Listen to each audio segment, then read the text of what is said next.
Now this is Hollywood Unlocked. What up, everybody? It's Hollywood Unlocked Uncensored. I'm Jason Lee. Hey, it's DJ Damas. Let's get it started. All right, sending our love out to Melissa Fora, who is returning real soon. We can't wait to get back, Melissa, because we have a lot to talk about. All right, so also make sure you're listening to this show on iHeart, iTunes, Google Play, Spotify, and watching here on YouTube. You can always share it online. You can always put it in your Instagram bio. You can put it on your Facebook. And I believe that we'll just continue to grow because of you. So thank you for your support. Thank you, everybody. All right, so here we are. I'm still back in my kitchen. We have no headphones on. Damage looks like he's somewhere in Miss Cleo's basement. I don't know what's happening over there. So your background, just so they know, you're still with Black culture. You're just out of town. Yeah, I'm in Florida, man. Hot ass Hollywood, Florida. Are you out at the beach with all the other people that are passing Rona around? No, not at all. Look, I did go down the I went down to the beach though, just to get some hookah, and I see why this place is like the epicenter or whatever they want to call it of COVID. People out here acting like it's a regular day. I'm talking about everybody's outside. The beach is full, no social distancing, no mask on. And you know, in LA, everybody got their mask on, but out here, it's like one or two people have their mask on. So it's crazy, and people still treating this like a tourist turn up. So it's scary out here in Florida, man. I'm staying my ass right in the house. Listen, I've been in the house for so long that I forgot people recognize me. So now that I've been venturing out a little bit, people are like, hey, can I get a picture? And I'm like, no disrespect, but don't even come near me. And stay away, because I mean, I love fan moments or moments with people who recognize me or watch the show. And trust me, if you're watching the show, if you ever meet me when there's a vaccine or a treatment for this shit, I will take every picture that you want. But right now, there will be no photos. With or like, first of all, the other day I had a mask on. I took the mask off to answer my phone. This girl goes, "Can I get a photo with you?" And I'm like, no. Because if we take the photo, it got to be with my mask on. So what she did, which I respect the hustle or the finesse, right? I took my mask off and she took a picture from 6 feet away, but like a selfie kind of like. Hey, see, innovative. She made it work, so she got her picture. But yeah. No, speaking of that, when I got on the flight on United, somebody noticed me with my mask on. I was like, "You on Hollywood Unlocked with Jason?" And I don't have my phone right now. I wanted to shout her out, but everybody, the TSA at United, they show love. They watch our show. So we got y'all. We're popular among TSA now. Yeah. We ain't waiting in lines like the rest of the peasants. We up there. We love the TSA because I don't know how, but I've finessed and scammed my way past the long lines. Thanks to this show, and thank you to all of you watching.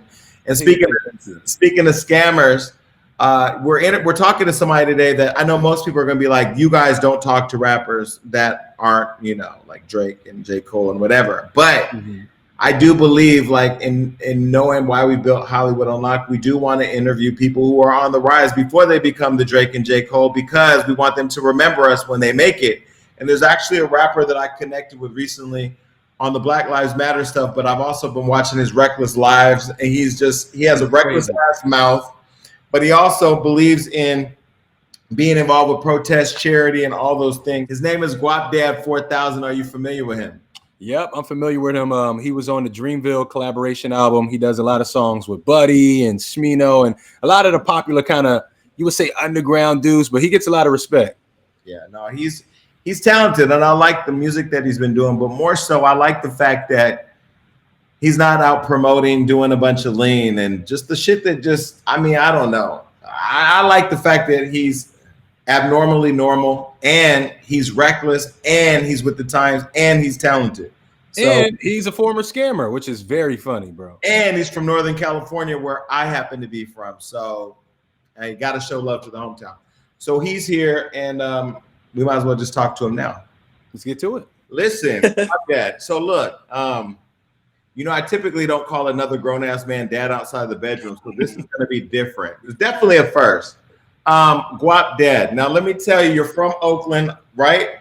Hey. Yep. I'm from Stockton. I'm from Stockton. I was once a scammer in my life. But I tell people that scamming is a white person's word. For Black people, it's survival, right? Like, I'm surviving. You call it scamming, I call it survival. But you pride yourself on being a scammer. So what's that scammer about? Turned rapper. Hold on. He said scammer turned rapper. No, I mean, but nigga, I'm a scammer. Like that's what I used to do. You feel me? You right though. For me, it was out of survival. Like both my parents that went to jail.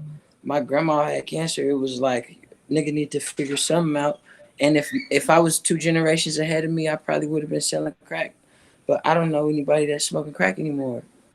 I do know everybody who applying for debit cards and got social security numbers though. Wait, hold on. Okay, this is some real shit, right? I haven't been in the hood like I used to be in so long that I know what crack looks like because I've seen it. I tried to sell it once, didn't work out. I had asthma, being chased. It just didn't work out. But I will say, I was thinking the other day too, like, where are the people at that smoke crack? It was just a random thought I had because I don't see it as much anymore. Damages might just because they're doing pills now. It got easier. Yeah, nah, it definitely got easier to fuck with opiates. I mean, crack's in the upper though, but like niggas just ain't smoking crack no more. It's just not. It's not what it is. They just moved on to whatever. My generation wasn't affected by like the new drug wave that was crack when that was introduced to black people. We 2 generations under that. So we was a lot more digital, it's all about quick delivery. Yeah. Crack take too long to cook and it stank. It smells terrible. So, in my generation, we came up, we seen the dudes on the corner. That's what they were doing. How did you get introduced into the scamming world? People that was around my family that was doing it. I had people who wasn't really my uncles, but that I called uncles that was doing it. And I just shadowed them niggas until I figured out really how to work my way into the black market, how to buy Bitcoin, talk to Russians, talk to the Jewish dudes who were selling the shit, Haitians. So listen, you're 27. I thought you were a lot younger. You do look younger. Like you look like you just graduated high school. It's always, I mean, that's why I'm trying to grow the beard out now, even though for some reason this nigga just don't want to link with me right here. Every time we could find some common ground on this side, but he just being stubborn. I don't know. So I've been taking all my pictures like this. I damn near almost did an interview like this. So listen, everybody wondering why he has no shirt on. He's dressed as a cowboy right now. I don't know. You're on set. Are you shooting a video? Nah. I wanted to come to Palm Springs to finish this 3rd EP that I'm working on. It's really some left field shit. It's not my usual shit. So I wanted to be in an unusual environment. And we pulled up to this fucking Airbnb. It's like 5,000 square feet with 3 natural hot spring pools in the back. And it's completely Western themed. So some stylists that actually run like the Los Angeles Subi store just happened to be out here too. And they was like, hey, we got hella vintage like cowboy gear. You want to take some photos? And I got my photographer here. So I was like, pull the fuck up. We got some lava tacos, some tequila. Some other people are on acid. I don't really fuck with none of that. I'm just an alcoholic. So I'm just finna drink alcohol till I pass out in this hot ass leather. Wait, so the other day I went on your live and it was late as hell. And I think you had been drinking a bunch of Hennessy. And I don't know what the hell you were saying because none of it was really making sense. You did give us a shout out. I appreciate that. But you were like, you were going to stay up for a certain amount of time for a certain amount of questions. Then you just logged off. So besides alcohol, you're not into lean and all the other shit that some of these people be doing, right? Nuh-uh, I don't fuck with none of that shit. I had a couple brothers who fucked with it and I seen what he was doing to them. Also, my grandma used to smoke crack, so I'm just not into the hard shit. I like liquor because it's fun. Hoes like to drink around me. It's like a social thing that I could do to be Mr. Bitches, and I like to keep it that way. Mr. Bitches. So how many women have you slept with at one time? Like, what's the most? 5. 5 at one time? In one night, it was a foursome followed by a more wholesome one-on-one. But can a one-on-one be wholesome after you just had sex with 4 women? But so the foursome was you and 3 women? No. It was 5 of us all together. It's 4 women. Got it. So you had sex with 4 women, then went and had sex with another one. Yeah. Okay, She was late. She was supposed to be involved in everything, but she came late because she's the only one with a real job. Nah, that happens, man. I understand. wait, Damage. No, you do not understand. What jobs? Wait, what jobs did the other 4 women have? None. One's a YouTube influencer. The other 2 is strippers, and then her homie. I don't know what she do. Honestly, I don't. She had on Valentino's slippers, so she could have been just a hoe.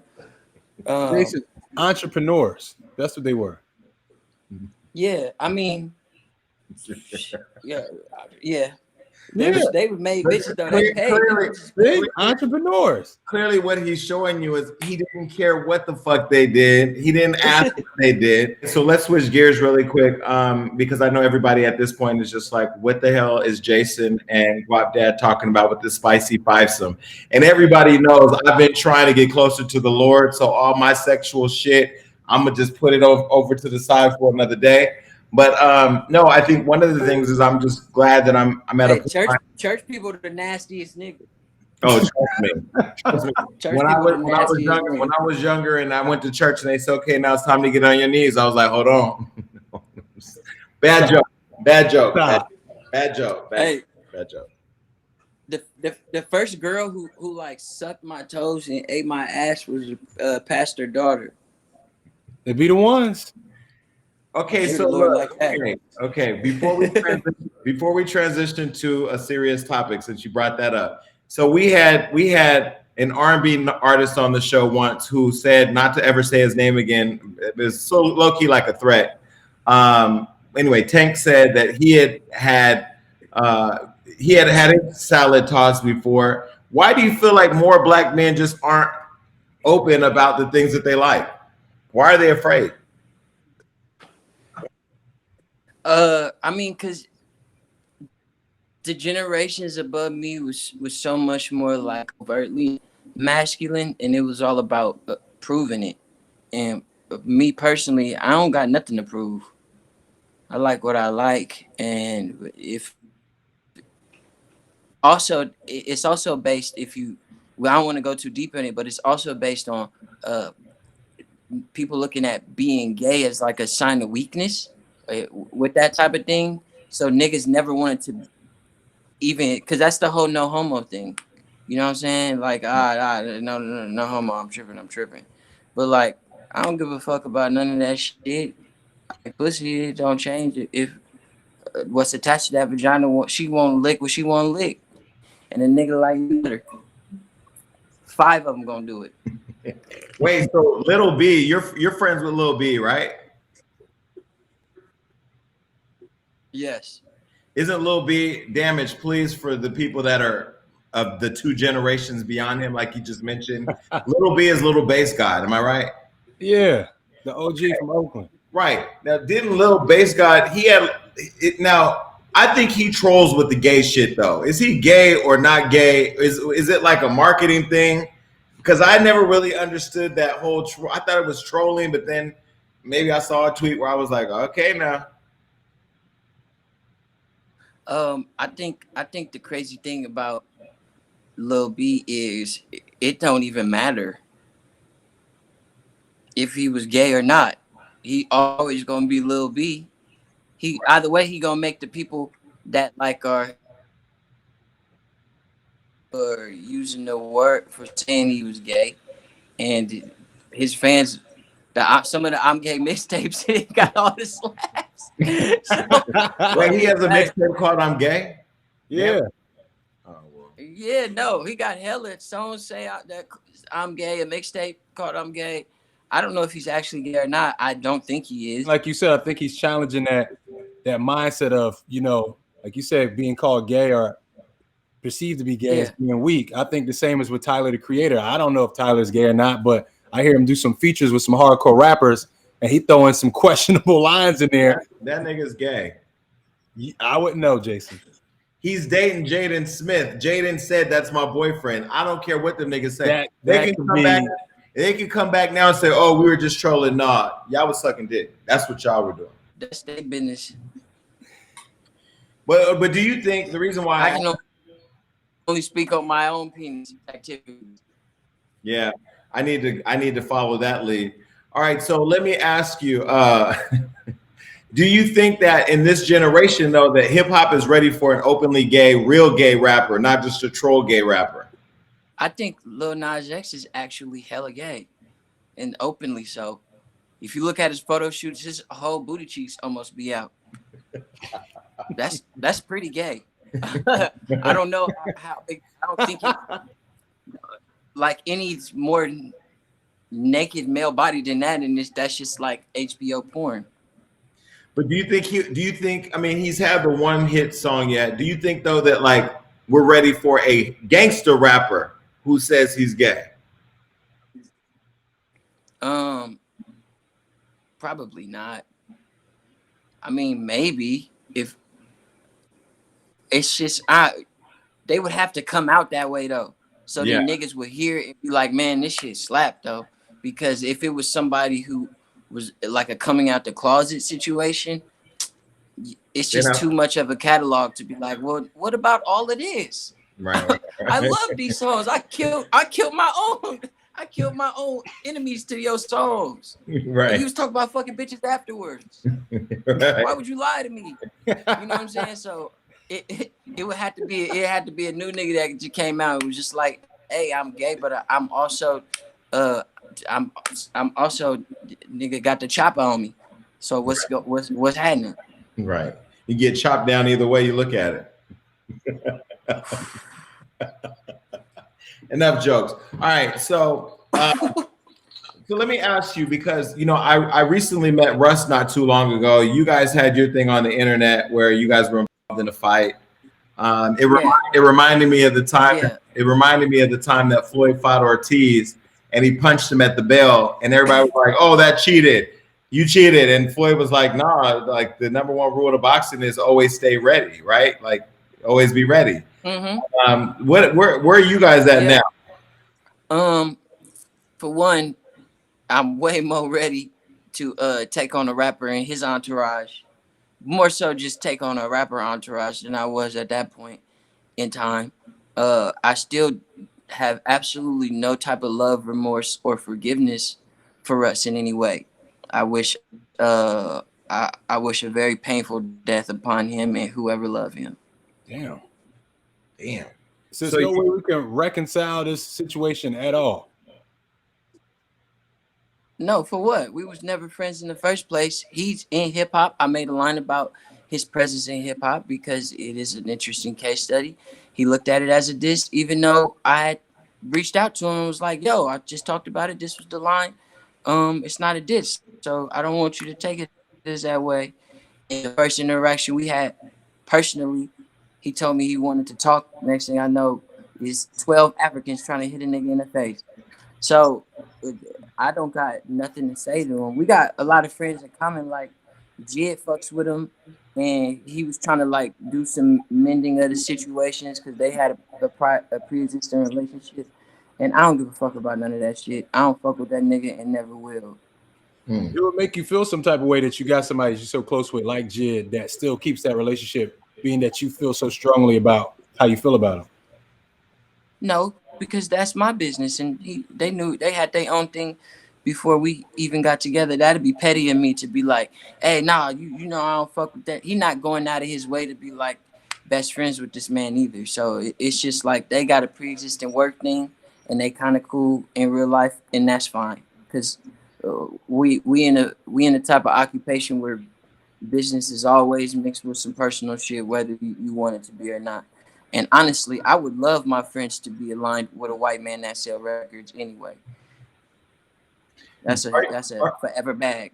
Are you so okay? So because I'm like this peacemaker, as much as people think I'm not, and both of you are extremely talented. You wouldn't want to piece it up and try to collaborate, or are you like fuck it? No, I don't care. Okay. I mean, I really don't. I want to box that nigga. If you could set up anything, set up a celebrity boxing match, I'll fight him and then we get it out the way. Even if I lost, I'll still be happy. I don't think I will though. Okay, well, Russ, you heard it. I'm sure Floyd and the money team would love to do something, put something together. We can all get some money. I want my 10%. All right. So, how did who is Buddy? Who is this person? Man, Buddy is actually one of my best friends in and outside of music. I met him in my first year living in LA, and he's here with me in Palm Springs. We just living life, recording, making music. He was one of the first artists to ever put me on their album. Like to give me a chance in the booth and really let me go in there and keep the idea on the song because it was hard, even though I didn't really have a name for myself in the industry yet. And Buddy was literally the first one. So ever since then, we've been rocking. He also is childish. He like cartoons, Hennessy, and pretty girls. So we get along just fine. You was talking about making a name for yourself. I don't know if this is right. Did Kaylani help you come up with your rap name? Yeah. We had a brainstorming session. I wanted to bring AIM back for sidekicks and shit. So we was trying to come up with an AIM name. And at the time I was calling myself Young Guapo Guap Guap Gracias, which is handsome, money, thank you. And I was just trying to figure out what my AIM name was gonna be. I came up with she came up with Guapdad 4000. I added the 4000 because you needed a number attached to the screen name, and then I came up with Tsunami Mommy 22, and that's what it was. Oh, that's fire. Okay, so I know your real name is Akeem. I thought this was maybe, I looked at your age and thought maybe you were named after Eddie Murphy in Coming to America. Yes, that's exactly where my mama got my name from. Is it really? Movie. I'm not even playing. Yeah, I'm not even playing. I was named after Coming to America. And I'm sitting there like, no way, Jason. No way. Listen, I looked at his name. As soon as I saw his name, I'm like, that nigga was named after that movie. Then I said, let me see his age. Then I saw his age. I was like, yep, she Coming to America. It that era. Yep. I was named after Prince Akeem. So do you tell women like you have to clean my royal penis? I mean, that's what Akeem did in the movie. Yeah, no, all the time. I didn't even did the flower petal thing at the crib because that's all the nigga deserved to be walking on. So I just, when I was growing my hair out, I only used the finest berries and fruits. You already know. So do you want to know something even crazier too? Buddy real name is Simi. Wow. So we Akeem and Simi. So y'all might as well go on and collaborate on a whole Coming to America project. Oh, EP. Hey, the play is there. The play is there. It's already in motion, baby. So let me ask you a question. When you say that you don't you're what did you say about the industry? You're not there yet, or what did you say? It just started to even get gear for the climb that is establishing yourself as somebody of importance, as somebody of talent, as somebody that's hot. That's when I was starting. You've been collaborating with some pretty hot motherfuckers, and you're getting the looks, right? So you've collaborated a lot with J. Cole. How did that relationship come about? Man, I was leaving this nigga Drake New Year's party, and we all went to go eat after that, and Drake was like, "Yeah, I ain't coming in." So I was like, "Fuck it, I'm gonna go in anyway." And J. Cole was in there. I first I wasn't gonna say nothing. And then they asked about my pops because my pops' birthday on New Year's. So he was in LA, fuck with me, and I took him to meet Drake and do the look at your son flex, Yeah. And this nigga was slumped. He had 2 bottles of Patron. I think he stole another bottle of some random shit, just had in his coat. So he just drinking all 3 of these bottles. And he was just on. He leaned. I'm like, it's time to go. And somebody in Cole Camp said something, and then I looked up, and Cole was right there sitting down. And I was like, "Fuck it, I might as well introduce myself now. What's up? My name, I was about to say my name, and he cut me. I was like, "Nah, you Guapdad 4000." And then his partner, and this is why I fuck with Cole to this day, because whoever was next to him was like, "Oh, you the funny nigga." He was like, "Nah." He rapped though. I just seen a freestyle that you post. I think G-Eazy liked it and and it popped up on my shit, but you really rap. Take my number down. And he gave me his number. And I hit him. Like, soon as I left, I was like, yo, squad, lock me in. And this nigga text me back literally in like 30 seconds, like, oh, man, you so hard, bro. Nice to meet you. Have a good night. Fuck with you. And then, like, a week later, I got an invite to the Dreamville sessions. And he flew me to Atlanta. Bought me a hotel room, housed me. They fed all of us, and we was in there rapping. Is that where you met up with Shmino and JID, or you knew them before, had a relationship before? I knew JID before by way of the homie Ryan, a good friend of mine, Fly Ride, had already been close with Jid and a lot of the folks at the Dreamville camp. So I bet he was also one of the niggas whispering for me behind the scenes, like, nah, we fucking with Guap. Let's bring him to the thing. And he introduced me to Boz and Jid beforehand, but I met Smino at the camp. It was funny because Buddy hadn't met him either. He was like, we all, like, all the tight niggas was recording in the room, 222, and Buddy was like, yeah, nah, you just got here, you late. All the saucy niggas is rapping over here. It's this nigga named Smino. He hella good. So we got to go compete with them. Come on. And that's literally, I walked in, Smino was rapping, and that's how we met.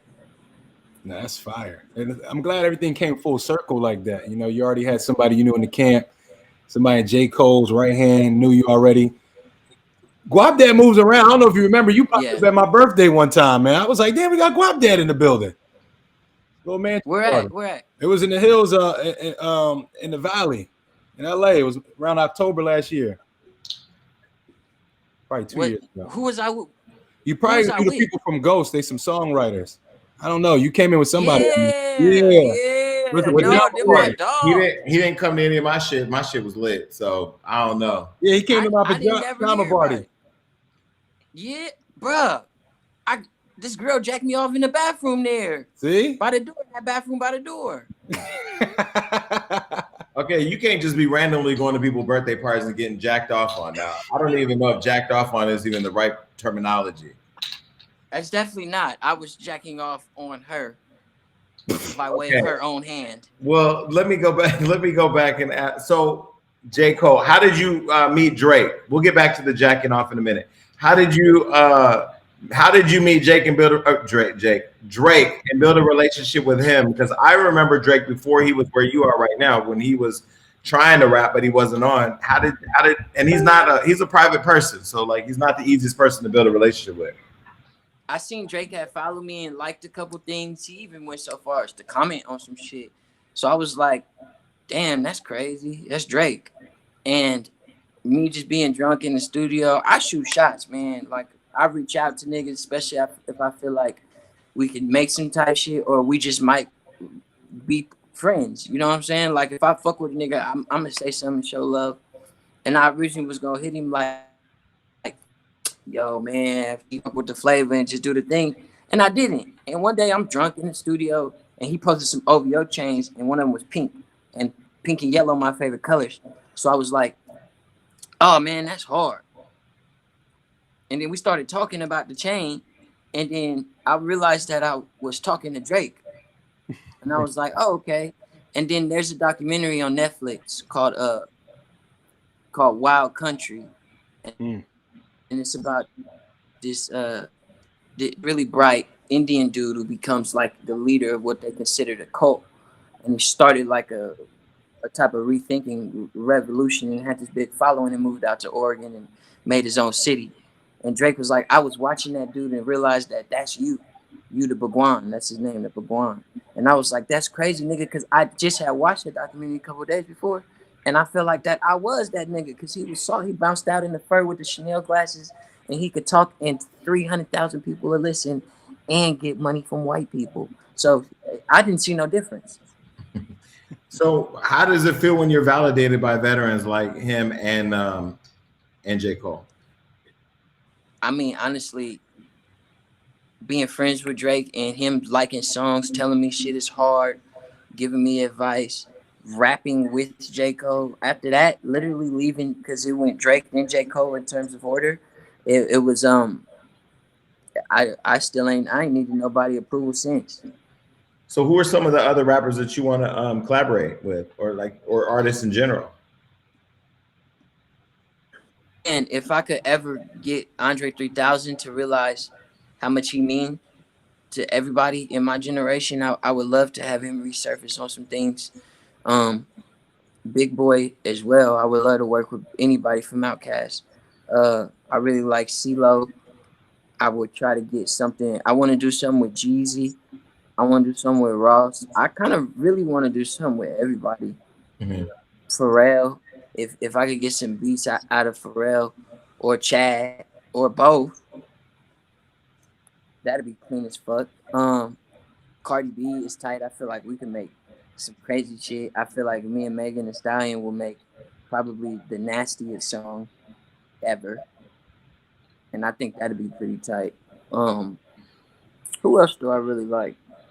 Man, everybody. I'm a nigga. That's what's up. I don't harbor really no hate. I'm good at everything, so I'm just down to get in the studio with different people and try stuff. You know. What about August Alsina? I mean, he's in the news recently because he's telling everybody he had sex with Jada Pinkett, pretty much. Yeah, he wild. If he did uh, get to touch that, that's crazy. That's crazy. I'm jealous, but also I don't really look at Jada like that though, because I'm such a Will Smith fan. It's like Beyonce. I wouldn't fuck Beyonce because she's somebody's wife. You know, like as soon as Kim married Kanye, I stopped looking at her as sexy.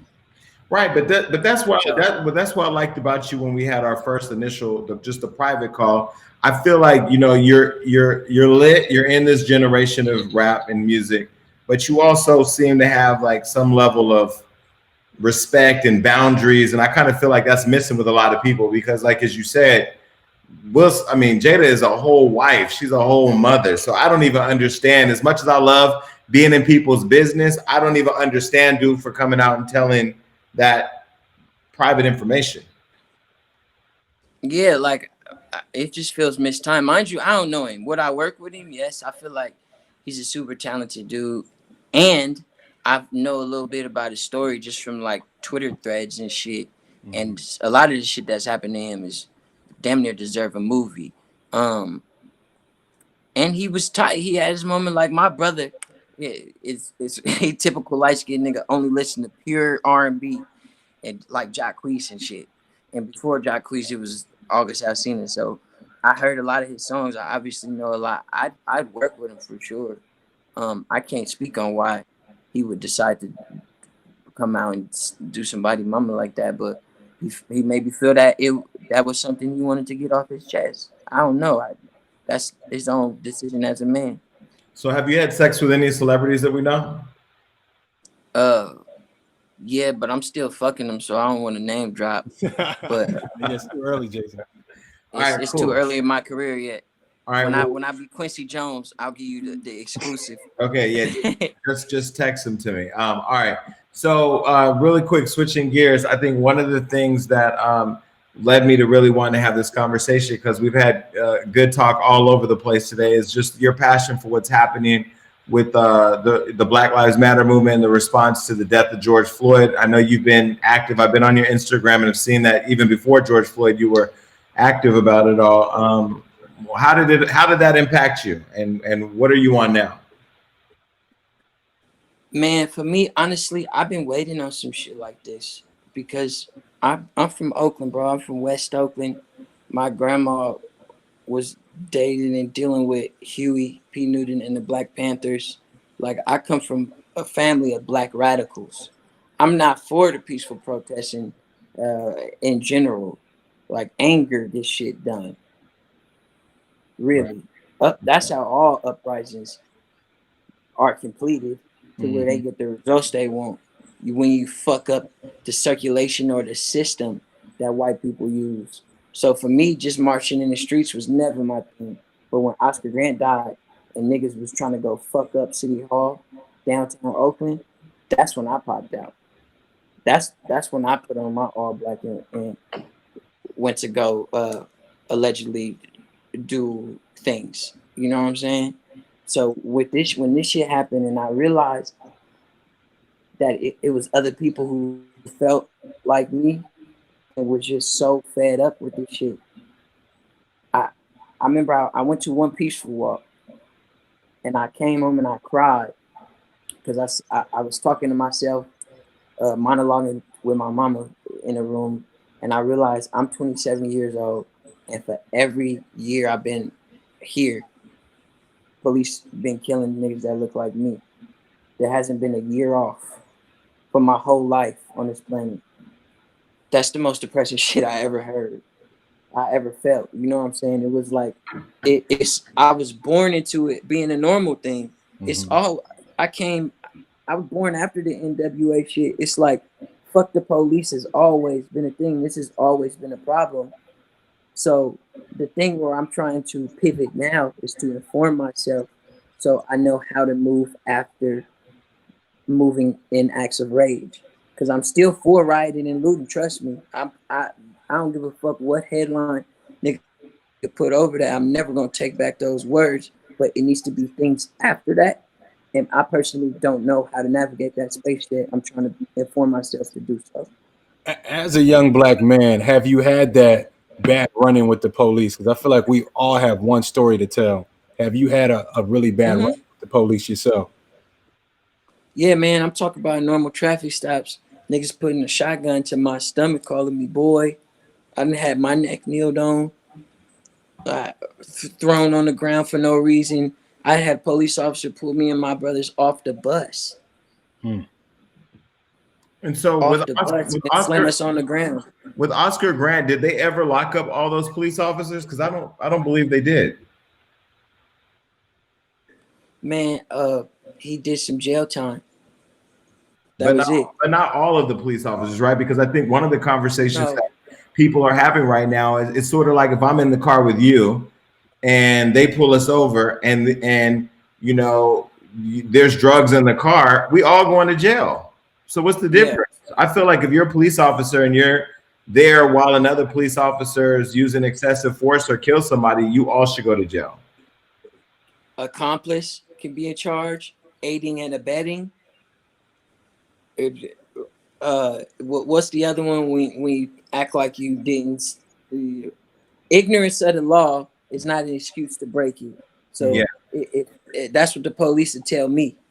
So if you even didn't know what your homie was doing was illegal, it still doesn't forgive that he did that shit in your company. Period. Them niggas need to be held accountable as well.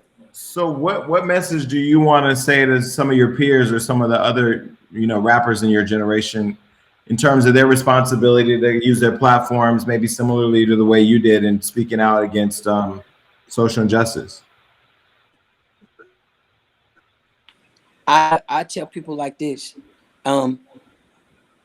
There's hella ways for you to inform and arm yourself with the knowledge to move forward. And it's hella ways for you to disrupt white people money. Just get on Google and buy black-owned shit. And then when this shit happens again, because if you really on some real nigga shit, we can all tell the world opening back up and shutting down. Like these phases are irregular and it's fucking with our attention span. As a generation, we already can't stay stuck to something. It's fucking with our attention span to where the protest coverage is dying down. Niggas, in terms of the black populace in general, are now sort of being obscure to the fact that people are still protesting. There's still a problem. We didn't just protest for 20 days straight for it to go away. So I urge everybody to pay attention to what's going on in their cities and spend your money with black people. Period. That's it. So the new album. And come back outside when it's time to riot. That's it. So the new album, Platinum Falcon Tapes Volume 2. That's completed? It's completed and out, or it's completed and coming out? It's completed and coming out. I just dropped the first song off of it with a music video called "Little Scammer That Could" with Denzel Curry. It's a tight ass video. It's probably one of my best ones. And I run over a police officer with a train. Wow. Was that symbolic to the times, or was that just something you had in mind from before everything started happening recently? It's definitely symbolic to what's going on. I felt like I had to speak on something using my platform outside of like how serious I be in music. And I love to be whimsical. I love to be comedic, but I had to add something in there that just I like to remind people on when shit came out, but subtly. Because if you put a date on something, then like you get boxed into that era. But I want people like 10 years from now to watch it and be like, "Oh yeah, because this we was rioting when these niggas shot this video." You know what I'm saying? Right. I want to get your opinion on Yeah. something. Jason's friend Terry Crews said. No, don't do that. He would say he don't want Black Lives Matter to turn into Black Lives Better. Do you feel like there could be any justification to make a statement like that? No, I don't care. I never cared about what Terry Crews' opinion on stuff. I treat Terry Crews like Lil Wayne. Like I don't care what he says. I was happy when he spoke out on his sexual assault because I know got homies in similar situations with women. Nobody came to me about one with a man like that, but like it's sexual assault still happens to men, and I was happy that he spoke on that. But outside of that, I don't give a fuck what Terry Crews think about Black Lives Matter. I don't give a fuck what anybody think about Black Lives Matter if they not saying Black Lives Matter. Period. And it should just be a blanket statement for me. So I tuned it out. I actually really love Terry Crews in movies and respect his art, and I think he's a tight ass person. But when it comes to, it's like the Dave Chappelle thing. I don't actually care what Ja Rule thinks unless he says something that helps. Respect it. All right. So And his statement, that Terry Crews statement, didn't help. let me ask you, what about Kanye West? I mean, he's pro-Trump. What do you think about people who are pro-Trump? I mean, do you think like rappers should keep their politics separate so that way it doesn't get in the way of the art, or do you feel like we should accept the art and the artist separate from who they are as a person? If for me, I'm a Kanye West stan. 2014, I tried to kill myself. I came home, cried with my uncle, rest in peace, who just died recently, and walked home, lay with my dog, and I listened to Kanye West. That I didn't have more intimate moments with his music from my emotional development character as an adult than any other artist ever. From how the type of clothes that I wear to certain rhyme patterns that I would use in my own raps. You know what I'm saying? Like even when I think about my videos, the whole like thing of just being the weird nigga, the odd nigga out, but the tight nigga out has always been something that I resonated with. So it's definitely a left field when he came out fucking with Trump and man, I was just talking about this with some homies of mine. I don't want to say their names, but boy, was my heart broke when that nigga put on that hat. Oh man, I almost got brought to tears about it. And I already felt like I was losing it. This the last time I put one of my idols in like on God mode though was this. I haven't put another human on the pedestal like that since then, but I man, I was so hurt when he put on that hat. It was like a slap in the face to all my niggas who know I was a Kanye fan and used to try to roast him or roast me for being weird. It was just like, yeah, that was the perfect time for them to say, nah, this nigga, you ain't tripping. I told you niggas was weird, because if they called Kanye weird, I feel like it was calling me weird. And then he did it's not even weird shit. He just did some fuck ass shit by aligning himself with such a beast, such of a criminal, a racist, a bigot, and possibly a pedophile, allegedly, probably. The nigga looked like one. So, But do you think we should start? Do you think we should start separating artists and in their art from who they are as a person, though, or it's just no, because there are people who are great people, and talent don't got no eyes attached to it. Jeffrey Dahmer probably could sketch beautifully. R. Kelly made some of the best songs I ever heard in my life. And you see how he was rocking.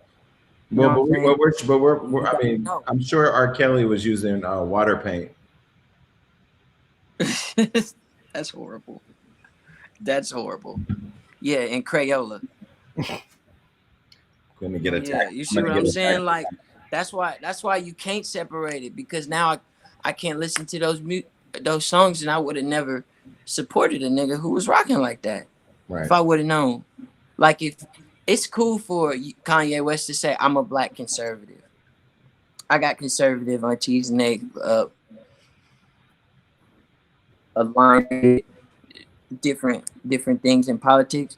But one thing is for sure: when you got a president who always malinformed, spreading misinformation, never doing a good job at what he's supposed to be doing, being racist it's hella it's shit with ICE in the detention centers. He got Mexican kids of other kids of Latin descent in cages and foil blankets, and you gonna put on that hat, nigga? With that being said, do you not You listen to feel me? Kanye? You not listen to Kanye at all anymore? Man, I tried. I listened to his new shit last night. I tried to get into it, but it's always the aftertaste. You know what I'm saying? Like, oh man, this was kind of dope, and then you think about it, and it ruins everything. Like, I tried, and it's a piece of me that still want you to be my nigga.